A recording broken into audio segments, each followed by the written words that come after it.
Guys welcome to Python series. ಇವತ್ತು ನಾವು Python ಅಲ್ಲಿ ಅಸೈನ್ಮೆಂಟ್ ಆಪರೇಟರ್ ಅಂದ್ರೇನು ನೋಡೋಣ ಬನ್ನಿ. ಸೊ ಅಸೈನ್ಮೆಂಟ್ ಆಪರೇಟರ್ ಯೂಸ್ ಏನು ಅಂದ್ರೆ it helps to assign the values to variables. ಅಂದ್ರೆ ಒಂದು ವೇರಿಯೇಬಲ್ ಇದೆ ಅನ್ಕೊಳ್ಳಿ, ಇದರಲ್ಲಿ ನನಗೆ 5 ಅನ್ನ ಸ್ಟೋರ್ ಮಾಡ್ಕೋಬೇಕಂದ್ರೆ ಇವಾಗ ನನಗೆ ಅಸೈನ್ಮೆಂಟ್ ಆಪರೇಟರ್ ಹೆಲ್ಪ್ ಆಗುತ್ತೆ.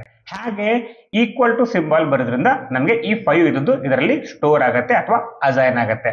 ಸೊ ಯಾವುದೇ ಲೈನ್ ಅಲ್ಲಿ ಈಕ್ವಲ್ ಟು ಯೂಸ್ ಮಾಡಿದ್ರೆ ಅದನ್ನ ಅಸೈನ್ಮೆಂಟ್ ಆಪರೇಟರ್ ಅಂತ ಕರೀತಾರೆ. ಸೊ ಇದು ಬೇಸಿಕ್ ಲೆವೆಲ್ ಅಲ್ಲಿ ಯೂಸ್ ಮಾಡೋದು. ಅಡ್ವಾನ್ಸ್ ಆಗಿ ಇದನ್ನ ಯೂಸ್ ಮಾಡ್ಬೇಕಂದ್ರೆ ಫಾರ್ ಎಕ್ಸಾಂಪಲ್ ಇವಾಗ ಎ ಅಲ್ಲಿ ನಾನು ಅರಿಥಮೆಟಿಕ್ ಆಪರೇಷನ್ ಮಾಡ್ತೀನಿ ಅನ್ಕೊಳ್ಳಿ, ಆಡ್ ಸಬ್ಸ್ಟ್ರಾಕ್ಷನ್ ಈ ತರ.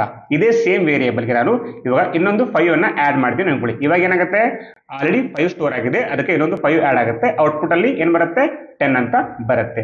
ಈ ತರ ಸೇಮ್ ವೇರಿಯೇಬಲ್ ಜೊತೆ ಅಡಿಷನ್ ಸಬ್ಟ್ರಾಕ್ಷನ್ ಮಾಡಬೇಕು ಅಂದ್ರೆ ಪೈಥಾನ್ ಇರುತ್ತೆ, ಸೇಮ್ ವೇರಿಯೇಬಲ್ ಬರಿ, ಯಾವ ಆಪರೇಷನ್ ಮಾಡಬೇಕು, ಅಡಿಷನ್ ತಾನೆ, ಪ್ಲಸ್ ಅಂತ ಬರಿ, ಮುಂದೆ ಇಸ್ ಈಕ್ವಲ್ ಟು ಬರಿ, ಅದಾದ್ಮೇಲೆ 5 ಬರಿ ಅಂತ ಹೇಳುತ್ತೆ.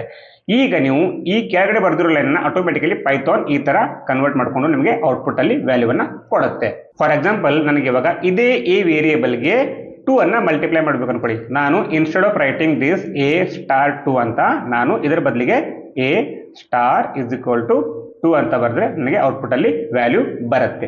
ಇದನ್ನ ಪ್ರಾಕ್ಟಿಕಲ್ ನೋಡೋಣ ಬನ್ನಿ. ಸೊ ಗೈಸ್ ಎ ವೇರಿಯೇಬಲ್ ತಗೋತೀನಿ, ಇದರಲ್ಲಿ 5 ವ್ಯಾಲ್ಯೂ ಅನ್ನ ಸ್ಟೋರ್ ಮಾಡ್ತೀನಿ. And if I want to print a value, so result is ಅಂತ ಬರೆದು ಈಗ ನಾನು ಎ ವ್ಯಾಲ್ಯೂ ಅನ್ನ ಪ್ರಿಂಟ್ ಮಾಡಿದ್ರೆ ಔಟ್ಪುಟ್ ಅಲ್ಲಿ C5 ಬಂತು. ಸೊ ಇದೇ ಎಗೆ ನಾನು ಇವಾಗ ನೆಕ್ಸ್ಟ್ ಎ ಪ್ಲಸ್ 5 ಬರೆದ್ರೆ ಏನಾಗುತ್ತೆ, ವಾಪಸ್ 5 ಆಡ್ ಆಗಿ 10 ಬರುತ್ತೆ. ಸಿ ರನ್ ಮಾಡಿದೆ 10 ಬಂತು.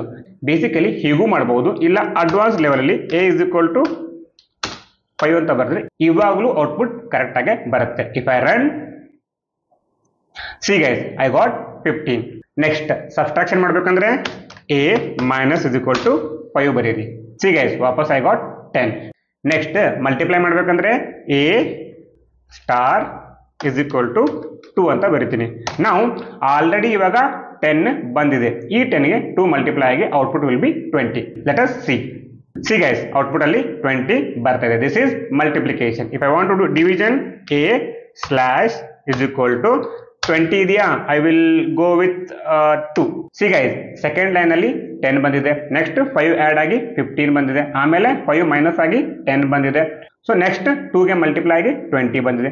ಈಗ ನಾನು ಡಿವೈಡ್ ಮಾಡಿದ್ರೆ ನನಗೆ ಔಟ್ಪುಟ್ ಅಲ್ಲಿ ಏನ್ ಬರುತ್ತೆ, 20 ಡಿವೈಡ್ ಬೈ 2 10 ಅಂತ ಬರಬೇಕು. Let us run. See guys I got the value 10. Next ಇವಾಗ ಎ ಡಿವೈಡ್ ಬೈ 3 ಅಂತ ಮಾಡಿದೀನಿ. ಎ ಅಲ್ಲಿ ಆಲ್ರೆಡಿ 10 ಇದೆ, ಡಿವೈಡ್ ಬೈ 3 ಮಾಡಿದಾಗ output will B, C guys 3.33 ಬರ್ತಾ ಇದೆ. ನಾವು ಐ ವಿಲ್ ರೈಟ್ ಹಿಯರ್ 3.33. ಈಗ ನೆಕ್ಸ್ಟ್ ನನಗೆ 0.333 ಬರಬಾರ್ದು, ಫ್ರಾಕ್ಷನಲ್ ಪಾರ್ಟ್ ರಿಮೂವ್ ಆಗ್ಬೇಕಾದ್ರೆ how should I write? Next ಇದೇ ಲೈನ್ ಅನ್ನ ಕಮೆಂಟ್ ಮಾಡ್ತೀನಿ. ಈಗ ಈ ಜಾಗದಲ್ಲಿ a double slash is equal to 3 ಅಂತ ಬರಿತೀನಿ. ಈಗ ನಂಗೆ ಈ ಫ್ರಾಕ್ಷನಲ್ ಪಾರ್ಟ್ ರಿಮೂವ್ ಆಗುತ್ತೆ ಅಂಡ್ ಔಟ್ಪುಟ್ ವಿಲ್ ಬಿ 3.0.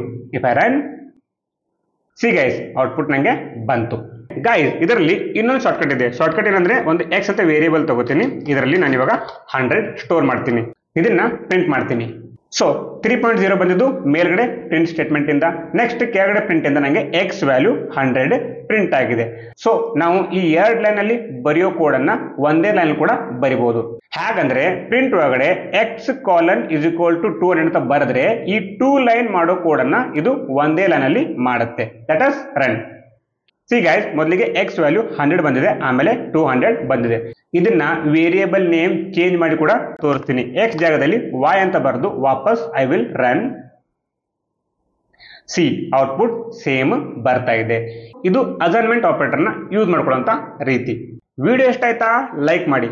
ಅರ್ಥ ಆಗ್ತಿದ್ಯಾ, ಸಬ್ಸ್ಕ್ರೈಬ್ ಮಾಡಿ. ಅಂಡ್ ನಿಮ್ಮ ಫ್ರೆಂಡ್ಸ್ ಯಾರಾದರೂ ಕನ್ನಡದಲ್ಲೇ ಪೈಥಾನ್ ಕಲಿಬೇಕು ಅಂದ್ರೆ ವಿಡಿಯೋನ ಶೇರ್ ಮಾಡಿ. ನೆಕ್ಸ್ಟ್ ವಿಡಿಯೋಲಿ ಸಿಗೋಣ. ಅಲ್ಲಿವರೆಗೂ ಬಾಯ್ ಅಂಡ್ ಟೇಕ್ ಕೇರ್.